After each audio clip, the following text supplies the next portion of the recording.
আমরা এখানে দেখতে পাচ্ছি 2 এর পাওয়ার হচ্ছে 30, 2 এর পাওয়ার 30, 2 এর পাওয়ার 30, 2 এর পাওয়ার 30, এখানে সমান কত হবে আমরা এটা বের করতে হবে।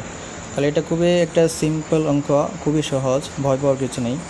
তাহলে আমরা লিখতে পারি যে আমি সহজ করে দিচ্ছি বা আমি স্টেপ বাই স্টেপ যাচ্ছি। তাহলে আমরা লিখতে পারি 1 ইন্টু 2 এর পাওয়ার 30 প্লাস 1 ইন্টু 2 এর পাওয়ার 30 প্লাস 1 ইন্টু 2 এর পাওয়ার 30 প্লাস 1 ইন্টু 2 এর পাওয়ার 30।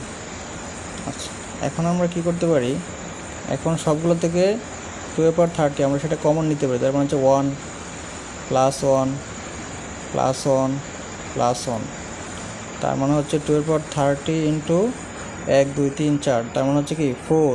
তার মানে লিখতে হবে 2 এর পাওয়ার 30 ইন্টু 2 স্কোয়ার, তার মানে বেসটার সমান পাওয়ারগুলো যোগ হবে, অর্থাৎ 2 এর পাওয়ার 32। উত্তর হচ্ছে 32, 2 এর পাওয়ার 32।